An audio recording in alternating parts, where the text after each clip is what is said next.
সংবিধান বানানোর সময় তখনকার যেসব লিডার ছিল তারা কী করেছে, বিভিন্ন প্রায় সব দেশেরই সংবিধান আগে পড়াশোনা করেছে, রিসার্চ করেছে। রিসার্চ করে যেগুলো যেগুলো আমাদের আমাদের লোকজনের জন্য, ভারতবর্ষের লোকজনের জন্য দরকার, সেগুলো বিভিন্ন সংবিধান থেকে তুলে নিয়েছে। তো এই সংবিধানের বিভিন্ন নিয়ম টিয়ম কোন জায়গা থেকে কী তোলা হয়েছে সেগুলো খুবই ইম্পর্ট্যান্ট পরীক্ষার জন্য। তো সেগুলো খুব ভালো করে পড়তে হবে। প্রথমেই হচ্ছে সংবিধানের প্রায় 75% যে 1935 যে গভর্নমেন্ট, ভারত সরকারের নিয়ম, তার থেকেই প্রায় 75% সংবিধানের এর থেকেই তুলে নেওয়া হয়েছে সংবিধানের পার্ট। আর বাকি বিভিন্ন দেশের সংবিধান থেকে তোলা হয়েছে। তো কোন জায়গা থেকে কী তোলা হয়েছে সেগুলো সব পড়তে হবে। তো প্রথমে 1935 আইন থেকে কী কী তোলা হয়েছে। প্রথমে হলো ফেডারেল স্কিম। তো ফেডারেল স্কিম কি, যে শুধুমাত্র সেন্ট্রাল গভর্নমেন্টের কাছে পাওয়ার থাকবে না, স্টেট গভর্নমেন্টের কাছেও কিছু কিছু পাওয়ার থাকবে। তো এটাই হলো ফেডারেল সিস্টেম। তারপরে এখান থেকে আরও কী কী নেওয়া হয়েছে, গভর্নরের অফিস, তারপরে জুডিশিয়ারি মানে বিচার ব্যবস্থা যেটা, তারপরে পাবলিক সার্ভিস কমিশন এই আইন থেকে নেওয়া হয়েছে। তারপরে এমার্জেন্সি প্রভিশন মানে এমার্জেন্সির নিয়ম টিয়ম এখান থেকে নেওয়া হয়েছে। আর একটা নেওয়া হয়েছে অ্যাডমিনিস্ট্রেটিভ ডিটেলস মানে প্রশাসন কোন নিয়মে কি চলবে সেটা এখান থেকে নেওয়া হয়েছে। তারপরে সেন্ট্রাল রাজ্যের যে রিলেশন সম্পর্ক সেটা কোন কী নিয়মে হবে সেটাও এখান থেকে নেওয়া হয়েছে। তো এইগুলো সব গভর্নমেন্ট অফ ইন্ডিয়া অ্যাক্ট 1935 থেকে 1935 অ্যাক্ট থেকে নেওয়া হয়েছে। এবার হচ্ছে ব্রিটেন, ইউকের সংবিধান থেকে কী কী নেওয়া হয়েছে। প্রথমে তো নেওয়া হয়েছে যে নমিনাল হেড হলো প্রেসিডেন্ট, লাইক কুইন। এর অর্থ হলো নমিনাল হেড মানে কি, নামমাত্র হেড, মানে নামেই সে হেড। যেমন ব্রিটেনের যে রানী, সে নামেই হেড, কিন্তু সব ডিসিশান কে নেয়, প্রাইম মিনিস্টার নেয়, প্রধানমন্ত্রী। তো আমাদের এখানেও সেম সেই কুইনের মতো আমাদের এখানে নমিনাল হেড মানে নামমাত্র যে হেড সে হলো প্রেসিডেন্ট, এটা নিয়েছে। তারপরে হচ্ছে যে প্রধানমন্ত্রীর যে পদ সেটা নেওয়া হয়েছে। তারপরে পার্লামেন্টারি টাইপ অফ গভর্নমেন্ট মানে কি, আমাদের ভারত সরকার কি পার্লামেন্টারি টাইপ, পার্লামেন্ট আছে, তো সেটা নিয়েছে ব্রিটেন থেকে। এবার হচ্ছে বাই ক্যামেরাল পার্লামেন্ট। এর অর্থ হলো পার্লামেন্টের দুটো ঘর, একটা কি লোয়ার হাউস যেটাকে বলে লোকসভা, আর একটা হলো আপার হাউস যেটাকে বলে রাজ্যসভা। এবার এই লোয়ার হাউস আর আপার হাউসের মধ্যে মানে লোকসভা আর রাজ্যসভার মধ্যে লোকসভা বেশি পাওয়ারফুল, মানে লোকসভার বেশি ক্ষমতা আছে, যেখানে সেন্ট্রালের মিনিস্টাররা হচ্ছে বিভিন্ন পলিসি তৈরি করে। তো লোকসভা বেশি পাওয়ারফুল। তো এটাও নেওয়া হয়েছে ব্রিটেনের সংবিধান থেকে। তারপরে এই ক্যাবিনেট সিস্টেম অফ মিনিস্টার্স। তো ক্যাবিনেট সিস্টেম মানে কি, মানে মন্ত্রিসভা, যেমন প্রধানমন্ত্রী থাকবে, তার বিভিন্ন ডিপার্টমেন্টের মানে বিভিন্ন মন্ত্রী থাকবে, তো সেইগুলোকে নিয়ে হলো মন্ত্রিসভা। এটা হলো ক্যাবিনেট সিস্টেম অফ মিনিস্টার, এটাও ব্রিটেন থেকে নেওয়া হয়েছে। তারপরে council of minister responsible to lower house, মানে লোকসভায় যে মন্ত্রিসভা থাকে সেই মন্ত্রিসভাই লোকসভার জন্য দায়িত্ববান। মানে এরপরে যখন পার্লামেন্ট পড়া হবে তখন পড়া হবে যে এই যে মন্ত্রিসভা যদি ভেঙে যায় তাহলে সরকারও ভেঙে যায়। তো এই জন্য বলছে যে কাউন্সিল অফ মিনিস্টার মানে মন্ত্রিসভাই পার্লামেন্টের এই হচ্ছে লোকসভার জন্য দায়িত্ববান।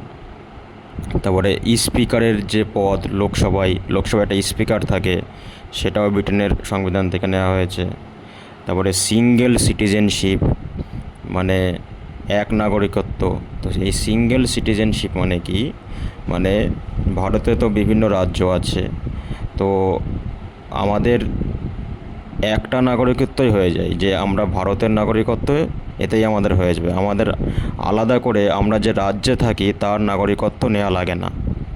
তো এটা হলো সিঙ্গেল সিটিজেনশিপ। আরও একটা জিনিস আছে, যে একই সঙ্গে ভারতের নাগরিকত্ব আর অন্য কোনো বিদেশের নাগরিকত্ব, সেটা একই সঙ্গে সে মানে সুযোগ লাভ করতে পারবে না। এটা হলো সিঙ্গেল সিটিজেনশিপ, হয় এখানে থাকতে হবে, নয় ওখানে থাকতে হবে। তারপরে ব্রিটেনের থেকে আরও কী কী নেওয়া হয়েছে, ব্রিটেনের থেকে লেজিসলেটিভ প্রসিজার নেওয়া হয়েছে। লেজিসলেটিভ প্রসিজার মানে কি, যেমন লোকসভায় বিভিন্ন বিল পাস হয়, তো এইসবের যে নিয়ম টিয়ম, সেগুলো ব্রিটেন থেকে নেওয়া হয়েছে। তারপরে রিটস পড়া হবে, পরে রিটস নেওয়া হয়েছে। তারপরে এই যে পার্লামেন্টারি যেসব প্রিভিলেজ দেওয়া হয়, মানে কোনো মন্ত্রীতন্ত্রী হলে তার যে সুযোগ সুবিধা পার্লামেন্টারি, তো সেইগুলোও ব্রিটেন থেকে নেওয়া হয়েছে। এবার হলো আমেরিকা, ইউএস। তো আমেরিকার থেকে প্রথমেই নেওয়া হয়েছে যে রিটেন কনস্টিটিউশন, মানে লেখা সংবিধান। ব্রিটেনের কিন্তু কোনো লেখা সংবিধান না, কিন্তু আমেরিকার হলো লেখা সংবিধান। তো ভারতের সংবিধান হলো সবথেকে লেন্দি, মানে লম্বা লেখা সংবিধান। আমেরিকা থেকে আরও কী কী নেওয়া হয়েছে, যে প্রেসিডেন্ট মানে রাষ্ট্রপতি, ভাইস প্রেসিডেন্ট, উপরাষ্ট্রপতি, এরা কেমনভাবে কি কাজ করবে, মানে এদের ফাংশানের যে নিয়ম, সেইগুলো নেওয়া হয়েছে আমেরিকা থেকে। যেমন হচ্ছে প্রেসিডেন্ট হলো এক্সিকিউটিভ হেড, মানে নির্বাহী হেড বিভিন্ন রাজ্যে, মানে স্টেটের। তারপরে প্রেসিডেন্ট আরও কি, যে supreme commander of the arm force, মানে আমাদের যেসব সৈনিক বাহিনী আছে তাদের সুপ্রিম কমান্ডারকে প্রেসিডেন্টই।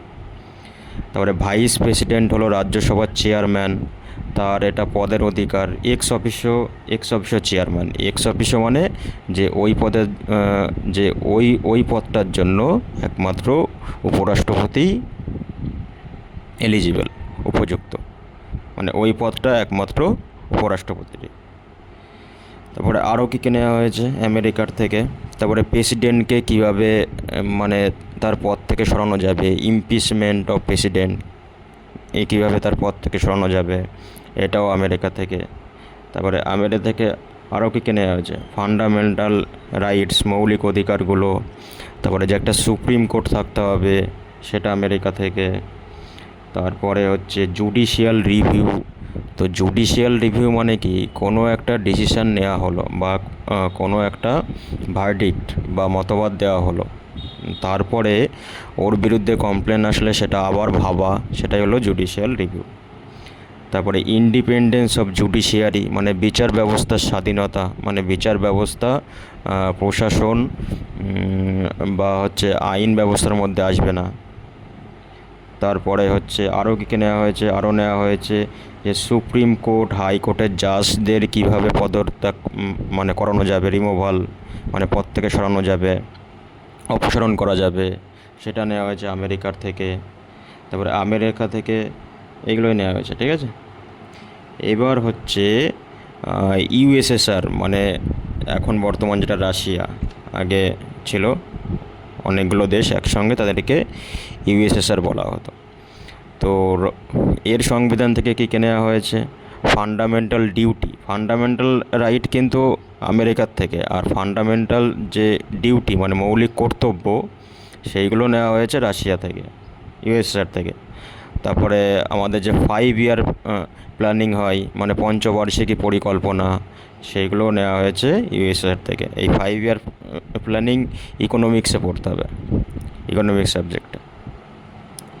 এরপরে আসছে কানাডা। তো কানাডার সংবিধান থেকে কী কী নেওয়া হয়েছে, প্রথম তো নেওয়া হয়েছে যে scheme of federation with a strong centre.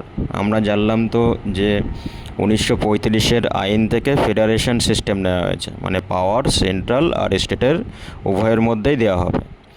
কিন্তু এই যে কানাডার সংবিধান থেকে নেওয়া হয়েছে যে পাওয়ার তো সেন্ট্রাল আর স্টেট সবার মধ্যেই দেওয়া হবে, কিন্তু সেন্ট্রাল থাকবে বেশি পাওয়ারফুল, সেন্ট্রালের ওপর বেশি পাওয়ার দেওয়া হবে। এটা নেওয়া হয়েছে কানাডার থেকে। তারপরে আরও কি নেওয়া হয়েছে, যে সেন্ট্রাল আর স্টেটের মধ্যে কেমনভাবে পাওয়ার ডিস্ট্রিবিউট করা হবে। তারপরে রেসিডিউয়ারি পাওয়ারস উইথ সেন্টার, এর মানে কি, দেখো আমরা আগের দিন 8th শিডিউলে পড়েছিলাম, 7th শিডিউল, যে 7th শিডিউলে পড়েছিলাম যে 3টে লিস্ট ছিল, একটা হলো ইউনিয়ন লিস্ট, একটা স্টেট লিস্ট, আর একটা কি কনকারেন্ট লিস্ট।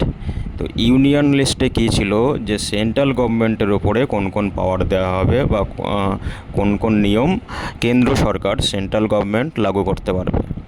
আর স্টেট লিস্টে কে ছিল, যে রাজ্য সরকার কোন কোন নিয়ম টিয়ম করতে পারবে। আর যেটা কনকারেন্ট লিস্ট ছিল, সেখানে রাজ্য সরকার কেন্দ্র সরকার দুজনেই একসঙ্গে নিয়মকানুন তৈরি করতে পারে বা ক্ষমতা দেখাতে পারে। কিন্তু এই তিনটে বাদে আরও অন্য ক্ষেত্রে যদি কোনো নিয়মকানুন বানাতে হয়, তার ক্ষমতা কার কাছে থাকবে, তার ক্ষমতা থাকবে সেন্ট্রালের কাছে। এটা হলো কানাডার সংবিধান থেকে নেওয়া হয়েছে। ওই জন্য বলছে রেসিডিউয়ারি পাওয়ার, মানে কি অবশিষ্ট পাওয়ার, ওই তিনটে লিস্ট বাদে যে অবশিষ্ট পাওয়ার সেটা সেন্ট্রালের ওপরে থাকবে। তারপরে কানাডা থেকে আরও কী নেওয়া আছে, অ্যাডভাইজারি নেচার অফ জুডিশিয়ারি, এটাও নেওয়া হয়েছে। এরপরে হলো অস্ট্রেলিয়া। তো অস্ট্রেলিয়ার থেকে কী নেওয়া হয়েছে, এই যে কনকারেন্ট লিস্ট মানে যেখানে সেন্ট্রাল গভর্নমেন্ট ও রাজ্য, মানে কেন্দ্র সরকার ও রাজ্য সরকার একসঙ্গে পলিসি বা নিয়ম টিয়ম অনেক কিছু তৈরি করতে পারবে, এটা নেওয়া হয়েছে। তারপরে প্রিএমবেলের যে ভাষা, সেটাও নেওয়া হয়েছে অস্ট্রেলিয়ার থেকে। তারপরে আরও কে নেওয়া আছে, ট্রেড কমার্স এইসবের যে প্রভিশন, সেগুলো অস্ট্রেলিয়ার থেকে নেওয়া হয়েছে। আর কি নেওয়া হয়েছে, আরও একটা খুব ইম্পর্টেন্ট জিনিস অস্ট্রেলিয়ার থেকে নেওয়া হয়েছে, সেটা হলো joint session of 2 houses of parliament. এর অর্থ মানে রাজ্যসভা আর লোকসভার একসঙ্গে অধিবেশন, যেটা নেওয়া হয়েছে সেটা অস্ট্রেলিয়া থেকে। অনেক সময় কী হয়, একটা বিল রাজ্যসভায় রিজেক্ট হয়ে গেল, তারপরে লোকসভায় ফার্স্টে রিজেক্ট হলো, তারপরে সেটা রাজ্যসভায়ও মানে হলো, তো তখন কি রাষ্ট্রপতি মানে একসঙ্গে এই দুটো ঘরকেই একসঙ্গে সেশনে ডাকতে পারে। তো যে জয়েন্ট সেশন, এটা নেওয়া হয়েছে অস্ট্রেলিয়া থেকে। আরও একটা জিনিস নেওয়া হয়েছে, যে প্রিএমবেলে যে একটা ওয়ার্ড ছিল জাস্টিস মানে বিচার, জাস্টিস মানে কী ছিল, জাস্টিস মানে ছিল ন্যায় বিচার। তো এই যে জাস্টিস ওয়ার্ডের যে আইডিয়াল মানে আদর্শতা, সেটা নেওয়া হয়েছে অস্ট্রেলিয়ার সংবিধান থেকে। আইডিয়াল মানে এই যে জাস্টিস ওয়ার্ডটার যে আদর্শতা সেটা নেওয়া হয়েছে অস্ট্রেলিয়ার সংবিধান থেকে। তারপরে ফ্রান্সের, এটা এই বইতে নেই, এটা লিখে নেবে। ফ্রান্সের সংবিধান থেকে কী নেওয়া হয়েছে, ফ্রান্সের সংবিধান থেকে এই যে প্রিএমবেলে আরও যেসব ওয়ার্ড ছিল, যেমন লিবার্টি, তারপরে ইকুয়ালিটি, ফ্রেটার্নিটি, এইসব ওয়ার্ডগুলোর যে আইডিয়াল মানে আদর্শতা, সেটা নেওয়া হয়েছে ফ্রান্স থেকে। তারপরে আরও একটা নেওয়া হয়েছে আইডিয়াল অফ রিপাবলিক ওয়ার্ডটা, মানে রিপাবলিক, লিবার্টি, ইকুয়ালিটি আর ফ্রেটার্নিটি, এই 4টে ওয়ার্ডের যে আদর্শতা, সেটা নেওয়া হয়েছে ফ্রান্সের সংবিধান থেকে। জাপানের সংবিধান থেকে কী নেওয়া হয়েছে, জাপানের সংবিধান থেকে law on which the supreme court function, মানে এই যে সুপ্রিম কোর্ট যে থাকবে, এটা নেওয়া হয়েছিল আমেরিকার সংবিধান থেকে। আর সুপ্রিম কোর্ট কোন নিয়মের ওপরে কাজ করবে, সেটা নেওয়া হয়েছে জাপানের সংবিধান থেকে। এরপরে ওয়েমার কনস্টিটিউশন অফ জার্মানি, মানে জার্মানির যে সংবিধান, সেটাকে বলা হয় ওয়েমার। তো এখান থেকে কী নেওয়া হয়েছে, এখান থেকে নেওয়া হয়েছে suspension of fundamental rights during emergency, মানে এমার্জেন্সি যখন ঘোষণা হবে, তখন এই যে ফান্ডামেন্টাল যে রাইট, মৌলিক যে অধিকার, সেইগুলোকে সাসপেন্ড করা মানে নিষিদ্ধ রাখা, তার যে নিয়ম সেটা নেওয়া হয়েছে জার্মানির ওয়েমার সংবিধান থেকে।